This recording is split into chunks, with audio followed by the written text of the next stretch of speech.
Hello students, it is your third poem on in blindness and it is composed by the famous writer John Milton. Students, आपने first stanza की जो video देखी होगी, जो आपने first video देखी है, इसका फर्स्ट पार्ट देखा है, उसमें मैंने इसकी बैकग्राउंड बताई पोएम की, मिल्टन के बारे में बताया और फर्स्ट स्टैंजा की एक्सप्लेन को किया मैंने, यानी कि फर्स्ट स्टैंजा की एक्सप्लेनेशन की, यानी कि उस स्टैंजा को मैंने एक्सप्लेन किया, आपको समझाया. Okay, now it is second stanza. तो मैंने आपको बताया था कि फर्स्ट स्टैंजा में मैंने बताया था आपको कि इसमें एक तरीके से पोएट ने कंप्लेन की है, भगवान से कंप्लेन कर रहा है कि भाई ऐसा क्यों हो गया मेरे साथ, अब मैं जो पोइटिक टैलेंट दिया है मैं उसका कैसे यूज करूं, इस तरीके से. ओके, और उन्होंने कहा था कि मैं अपने मेकर की सेवा करना चाहता हूं, अभी भी मेरी आत्मा का पूरा झुकाव है कि मैं अपने मेकर की सेवा करूं अपने टैलेंट से.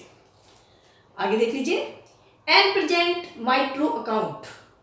और क्या कहते हैं कि मैं अपने मेकर की सेवा करना चाहता हूँ और जो मेरा ट्रू अकाउंट है, जो मेरा लेखा जोखा है लाइफ का, वो मैं गॉड के सामने प्रेजेंट करना चाहता हूँ. ठीक है, अकाउंट मीन्स लेखा जोखा, जो भी मेरी लाइफ का लेखा जोखा है वो गॉड के सामने मैं प्रेजेंट करना चाहता हूँ. लेस्ट ही रिटर्निंग चाइल्ड. और क्या कहता है कि कहीं ऐसा ना हो, लेस्ट मीन्स कहीं ऐसा ना हो कि जब मैं गॉड के पास जाऊँ, रिटर्न का मतलब जब मैं वापस गॉड के पास जाऊँ. हम लोग ये मानते हैं कि जब डेथ हो जाती है आदमी की तो भगवान के पास जाता है. तो यही मिल्टन की सोच है, यही मिल्टन की थिंकिंग है कि जब मैं भगवान के पास वापस जाऊँ, ऐसा ना हो कि कहीं वो मुझे डांटे. चाइल्ड मीन्स डांटना, कि डांटे, फटकारे. डोथ गॉड एग्जैक्ट डे लेबर लाई डिनाइड. यहाँ पे जो डोथ है ये डज है. पोएम में डोथ वर्ड यूज कर लेते हैं, लेकिन अगर सिंपल लैंग्वेज की बात करें तो ये डज है कि डोथ गॉड एग्जैक्ट डे लेबर, कि क्या भगवान डिमांड करेगा मुझसे ऐसे वर्क की कि जो दिन की रोशनी में काम होता है. डे लेबर, जो दिन की रोशनी में काम होता है, जो लाइट में ही काम होता है, क्या भगवान उस वर्क की मुझसे आशा करेगा, डिमांड करेगा. लाइट डिनाइड, जबकि मेरी आंखों की रोशनी चली गई है, यानी कि भगवान अगर गॉड जो है मुझसे ऐसे वर्क की आशा कर रहे हैं तो लेकिन मेरी आईज जो है वो डिनाइड कर रही है. डिनाइड का मतलब मना करना. मना करने से मतलब कि आंखों की रोशनी तो है नहीं, तो फिर कैसे होगा. आई फॉन्डली आस्क्ड. तो क्या कह रहे हैं जो पोएट है मिल्टन है कि मैंने बड़ी फुलिशली ये बात पूछी या मेरे माइंड में आई है, बट पेशेंस टू प्रिवेंट. ये बात मैं पूछ रहा था कि भगवान ने ऐसे क्या किया, क्यों किया, मैं कैसे पोइटिक टैलेंट का यूज करूं, क्या मैं भगवान मुझसे डिमांड करेगा कि मैं जो दिन की रोशनी में काम होने वाला है या आई साइड से काम होने वाला है उसकी डिमांड करेगा कि तुम उस वर्क को करो, जबकि मेरी आंखों की रोशनी चली गई है ही नहीं.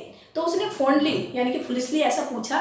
लेकिन क्या कह रहे हैं वो जो पेशेंस है, पेशेंस मीन्स धैर्य, जो धैर्य है उसने मुझे रोका. तो स्टूडेंट ध्यान रखना, यहाँ पे पेशेंस को यहाँ पे पर्सोनिफाइड किया गया है, यानी कि personification is used in this line. तो पर्सोनिफाइड किया गया पेशेंस को, जबकि पेशेंस कभी बोलती नहीं है. तो यहाँ पे कहा है कि पेशेंस ने मुझे रोक दिया, प्रिवेंट कर दिया. That murmur soon replies. और उसने बहुत जल्दी रिप्लाई किया पेशेंस ने, ताकि मैं शिकायत ना करूं, कंप्लेन ना करूं. तो उसने बहुत जल्दी मुझे रिप्लाई किया. क्या रिप्लाई किया? God doth not need either man's work or his own gift. क्या कि भगवान जो गॉड है उन्हें किसी के वर्क की जरूरत नहीं है. डोथ नीड, उन्हें जरूरत नहीं है ना तो किसी आदमी के काम की, और हिज ओन गिफ्ट, और ना ही जो भगवान ने गिफ्ट दिए हैं उस आदमी को वो उसका यूज करे ना करे, उन्हें कोई जरूरत नहीं है. वो कोई डिमांड ऐसा नहीं करते हैं. Who best bear his mild yoke. तो क्या कहते हैं वो पेशेंस, क्या उसे रिप्लाई करती है कि वही सबसे अच्छा है जो उसके माइल्ड योक मीन्स पनिशमेंट, कि जो उसके माइल्ड पनिशमेंट कह लीजिए, कष्ट कह लीजिए, सफरिंग, कि जो उसके कष्ट दिए हुए कष्टों को आसानी से बियर कर लेता है, सहन कर लेता है. दे सर्व हिम बेस्ट, वही गॉड की सच्ची सेवा है, यानी कि वो सच्ची सेवा करते हैं. ऐसा नहीं कि आप वर्क ही करें। पेशेंस उसको रिप्लाई करती है कि जो भगवान के दिए हुए कष्टों को, पनिशमेंट को बियर कर लेते हैं, सहन कर लेते हैं आसानी से, वो भी भगवान की सच्ची सेवा है। हिज स्टेट इज किंगली, क्या कहते हैं कि जो हिज किसके लिए, जो है गॉड के लिए, कि गॉड की जो स्टेट है वो तो किंगली है, वो तो राजा के समान है, वो तो राजा है एक तरीके से। Thousands at his bidding speed, यानी कि जब वो एक आज्ञा देते हैं, बिडिंग मीन्स आज्ञा, जब गॉड एक आज्ञा देते हैं तो हजारों बड़ी स्पीड के साथ दौड़ते हैं। यानी कि आज्ञा तो दी एक को, काम तो बताया एक को, लेकिन एक काम के लिए हजारों लोग दौड़ते हैं, किंग की तरह, राजा की तरह, कि राजा एक को ऑर्डर देता, कितने चले आते एक बार काम करने के लिए। लेकिन ऐसे ही उन्होंने कहा है कि गॉड भी इस तरह है कि वो एक को ऑर्डर दें तो हजारों दौड़ पड़ते हैं उनके वर्क करने के लिए, उनकी सेवा करने के लिए। And post o'er land and ocean without rest, they also serve who only stand and wait.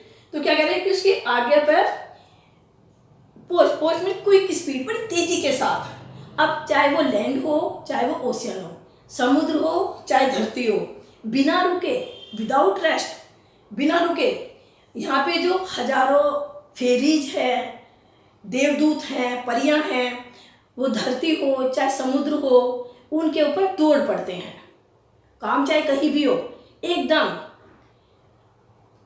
Quickly, बहुत तेजी से, तेज स्पीड के साथ उनकी आज्ञा मानने के लिए, उनका वर्क करने के लिए दौड़ पड़ते हैं। तो कह रहे हैं कि उन्हें जरूरत नहीं है किसी के वर्क करने की या किसी की उसके करने की, उनकी तो स्टेट ही किंगली है गॉड की। तो they also serve who only stand and wait, तो लास्ट में क्या कहते हैं कि वे भी सेवा करते हैं जो भगवान की, who only stand and wait, जो खड़े होकर के अपने बारी का इंतजार करते हैं कि कभी मुझे भगवान आज्ञा देगा और मैं वर्क करूँगा, मैं उनकी सेवा करूँगा।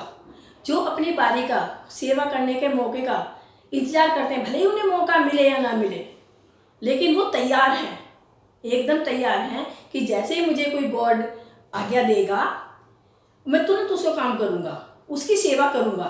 तो वो भी भगवान की सच्ची सेवा है। इस तरीके से जो पोएट हैं, मिल्टन हैं, वो अपने को समझा लेते हैं।